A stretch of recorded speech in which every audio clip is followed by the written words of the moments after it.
welcome back. So anyways, in a previous video I talked about the different types of processors. I was going to go on to that. I think it was the hard drive video. So the different types of processors, and I've got a general guideline sheet here, something for you guys to take into consideration as you're purchasing new computers or upgrading your computers, is the processor. Especially when we go into shopping seasons like back to school and Christmas, and everyone's out buying new computers instead of fixing up their old ones. A lot of people, because of the technology, they don't know. And so I wanted to give a basic guideline on what to look for. When you're looking at computers, whether it be a desktop or a laptop, these are more geared for the Windows design, but it's also true for Apple and for Chromebooks. When you're looking at the retail box of the specs, hopefully they will give you more specs than what they have been giving of late. If they don't, then you might have to use your phone to search for it. But they'll talk about the processor, and the processor is the brains of the operation. The solid state hard drives and that we talked about earlier is for storing your information. The processor is what processes the information. The RAM, which we'll do a video on later on too, is where all that information is processed. So processor is really important, especially, you want to get the best bang for your buck. Everyone tends to want to go cheap on these things, I understand, but sometimes cheap is not the best way to go. So regarding processors, you'll see a lot of companies, Intel and AMD will do the same thing, or Dell, HP, whatever. They'll talk about generation. This is an Intel 8th generation. This is AMD's 4th generation. Generation is really not that important. It's just saying that this is, grandparent, parent, child, grandchild. It's just the generation, the continuation of a line. So it's not that important regarding generation numbers. If you're buying a processor outright, just the processor itself, generation then comes to be important, because obviously newer generations are a little bit faster than the older generations. But when it comes to just buying an outright desktop or a laptop, generation is not all that important. What's important is speed. Now, in general, processors have a speed range, and it's measured in gigahertz. And that speed range is usually from 1 gigahertz to 4 gigahertz. Now, you may see that it's listed as higher. It's because they're using overclocking technology. The average computer that you'll buy in a store is around the 2.33 gigahertz processor. That's just the base speed on average off the shelf. That's just normal. So this is your speed range that you're looking for when you're looking at processors. Again, if the information is not listed on the box, but they give you the processor name, the simplest thing to do then on your phone is go over to Google or whatever search engine you want to do, and you'll type in the name of the processor, and it should have the processor's number out here. I'm going to we'll use the E6600 processor because I know it's a valid processor. And you want to always write the word specs after it, because that's what you want, is the specs. And so here you can see, you're going to go into a little more detail. What you want to look at is speed, which is frequency. So this is a 3.067 for this particular processor, and it's a dual core, and I'll discuss dual core later. So that's the speed you're looking for, is frequency. I refer to it as speed because everyone knows what speed is, but frequency is what they're talking about. So this is a 3 gigahertz processor. The E series, the E6600 series, was a good processor. It's just it's old tech. So, but that's what we're looking at. So you can look up the processor by its make and model, and make sure you use speed or specs after it, so you can get the specs, and you can look for frequencies and cores, and that'll give you more on that, so you can tell what you're buying. Because unfortunately, manufacturers, they will throw out cheap stuff, and they'll brand it as something high tech, and it really isn't. So speed is important. Like I said, you're looking for the frequency. That's the general range that they come in. They can go higher if they're using overclocking. Overclocking is not necessarily a bad thing, but we tell people not to do it unless you have to. The average for desktop at Walmart, Best Buy, Staples, whatever, 2.33. If you need something in this range, you're going to probably come see me. But yeah, off the shelf, that's the average speed. It'll be lower or higher depending, like I said, look at the specs. Single core processors, we don't see these anymore. These are obsolete. I have some. If you needed some, well, I think that's a dual core. Yep, that's a dual core. I don't think I have. I would have to really look in the shop to see if I have any single core processors. This is going back to the days of Windows 95, 98, and XP. So it's basically speed times 1. It is the true speed. There is no fudging of the numbers. They were most common with the 32-bit. They come in 64. 64 is now the standard. 32 was the standard back then. So 64-bit single core processors were rare back in the day. And that's just basically the information that's being sent to it. You know, this is 32, this is 64. That's all it is. So it could process more information faster. Single core, like I said, is a single processor, speed times 1. So this is that times 1. They don't make them anymore. Everything you get would be used or refurbished if you had to get one. And like I said, it's old tech. The only people who would be using it were people with CNC, computer-aided machines that use XP or 98, where that tech is needed. But manufacturing-wise, they don't make it anymore. Dual core, very common about 6 years ago. It's 2 processors, so it's speed times 2, sorta. And let me explain that to you. This is where that 32-bit and 64-bit comes in. So speed times 2. So if you got a dual core, and it's really, really high end, standard is say if you went top end, you got 4 times 2, that's 8. Not really. It really depends on how the motherboard is designed. Again, that goes where that 32 and 64 is. If your bus is this big, where the information is going down, it goes down, left, down, right, down, left. The bottleneck is still at the bus. Even if it was a 64, it's down to the left, down to the right on a dual core. Until buses get wider, and they are starting to get wider, we are starting to see 64 and 128-bit bus lines on computers, more in the desktops than the laptops, but it's coming along. So it's still machine gun effect. That's the best way I can explain it. It's one bullet at a time. And so it'll go down and go to core number 1, go down and go to core number 2. And it's in rapid succession, but because you have 2 cores, you can operate 2 functions simultaneously, hence the reason why twice the speed, but not really. Your bottleneck is still at that bus line. Same with the tri-cores. I put tri-care. Ha ha ha. That means the insurance company owes me a little bit of royalties for mentioning them, right? Tri-cores, 3 processors, speed times 3. Again, the best thing I can tell you there, any processor that is divisible by 3, don't trust it. When the tri-cores came out, I understand what they were trying to do. They were trying to add another core or processor to the core, or another core to the processor, sorry. Yeah, when you have processors on a chip, for example, this is a processor, but it has 2 processors built into it because it's a dual core.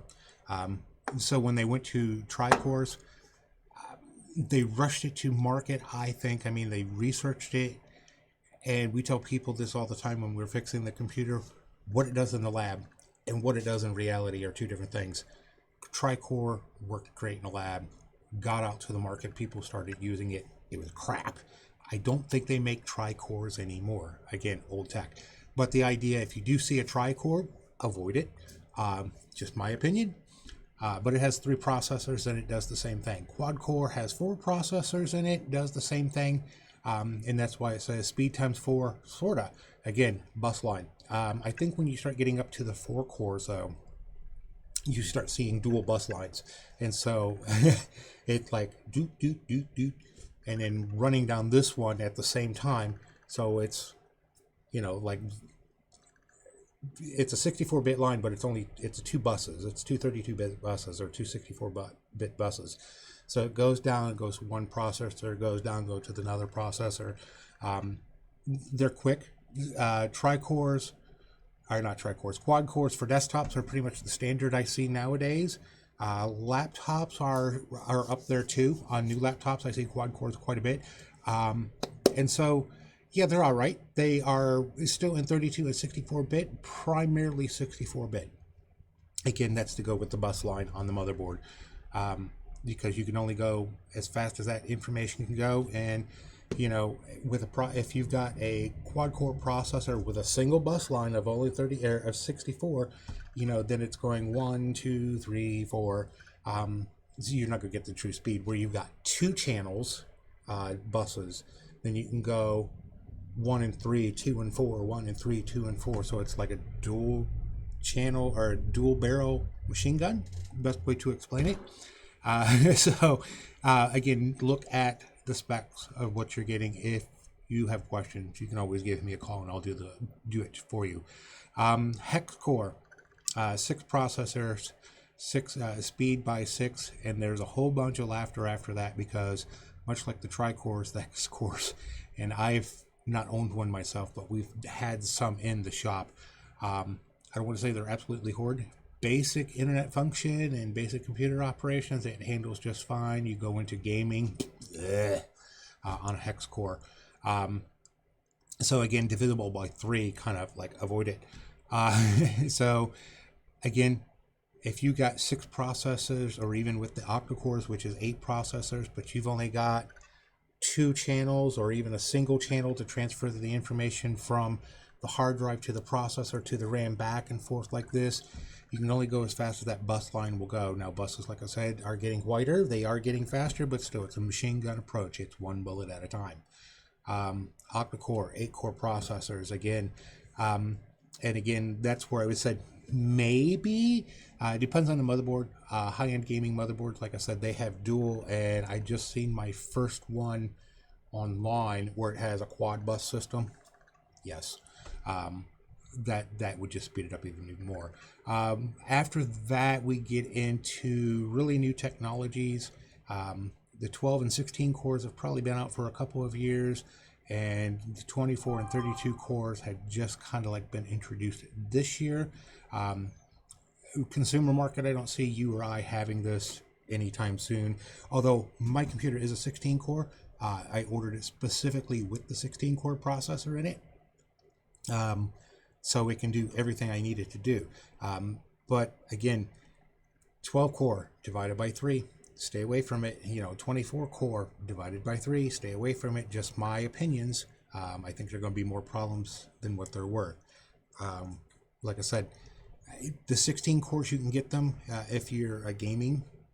Same with the 32s, but they're going to cost you an arm and a leg. The machine I got right now was not cheap. But like I said, I use it for obviously the recording, and I've got 3 other virtual machines running in the background for clients, and data recovery projects and stuff like that. So I needed the power and the speed. But for the average everyday consumer, 4 core, 8 cores is what you're going to probably watch for as the standard. Your average speed, like I said, is around about the 2 to 2.33 gigahertz. If you can get higher for a few bucks more and you can afford it, go that way.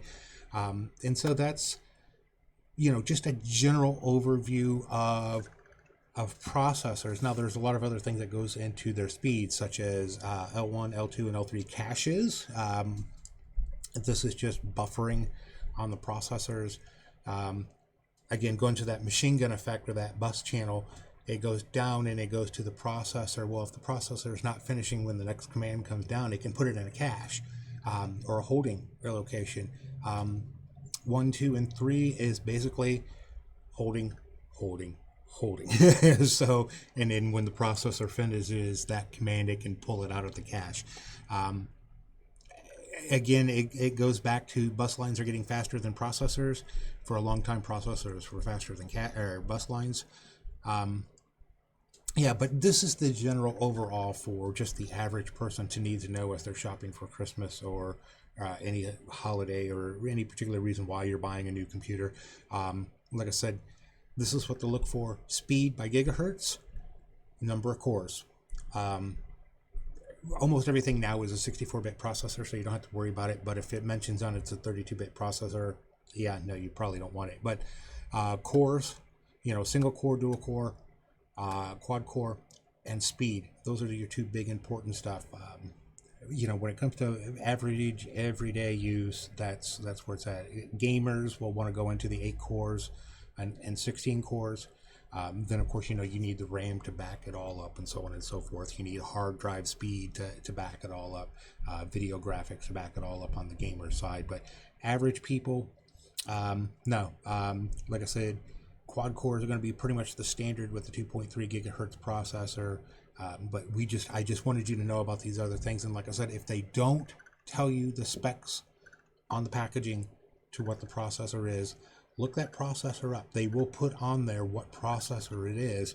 Just go to Google and put in that processor name and the word spec after it, and that way you can look it up and see what the frequency is, how many cores is in it. The other thing they'll talk about is a thread. For example, like I said, my computer is a 16 core 32 thread. Again, just information that you need to know. A thread is like a virtual processor, so it's actually 16 physical cores, but the computer sees it as 32. And a perfect example of this, let me find it here. I've got one I thought. Yes, Intel started the idea of virtual cores. This was Intel's very first one. It is the Intel Core Duo. This has a physical processor on it and a virtual processor. In the beginning, the virtual processors were crap. They've gotten a lot better now. They're on the same par as regular processors. So if you see higher end computers talking about threads should always be double the count of your cores. So if it's a 16 core 32 thread, that's what you want. They do make them in a single thread, which is slower. Again, this is a processor out of a desktop. Pretty much the standard for the longest time. They are different now, but this was pretty much the standard. It's got the big heat shield there. This one being, again, a dual core. Well, one real, one fake, is what I refer to it. But yeah, this was the standard style. It's flat on the back. You can touch these, although they tell you it's not recommended. And so on desktops, these can generally be changed out. Laptops, same concept. Chip design was pretty much the same for a long, long time. In fact, this is an AMD Turon. If you will notice, it's not flat on the back. It's got pins. And this was really for laptops because you carry them around and jostle them around. So when you put the processor in, it's got a lever and it clamps onto the pin so the processor doesn't move. Desktops don't move, so that's why they're flat. So I wanted to find here, again, here's an older one if you're looking at chips just for the fun of it. The bigger the bigger the gap on the back, the fewer the cores. That's general rule. It doesn't always hold true. So again, look how small that is. But that's a that's a dual processor. This is a oh, okay, that is a single processor. Look how big that hole in the back is. So, but something I was wanting to show you too is every once in a while you will see this. You'll see there's two chips on there. That is a processor and a math coprocessor. Math chips used to be separate on them. So just general information, to kill some time. So, but anyways, if you're out and about shopping for computers, chip speed is important. Chip technology is important. The speed, the number 1 to 4. If it's above a 4, then that they're doing overclocking. Sometimes it's automatic, sometimes it's manual. Cores are important, and then threads are important if you're getting into high-end computers and gaming tech. Then thread is important also. But on average, like I said, That's what you're looking for processing power. So if you found this information useful to you, give that thumbs up there to the video. Like, share, and subscribe. You know, gotta make YouTube pay me for this stuff eventually. So there's a donation link also. If, like I said, questions, comments, leave them down below, and I will get to them as soon as I can. You guys have a great day.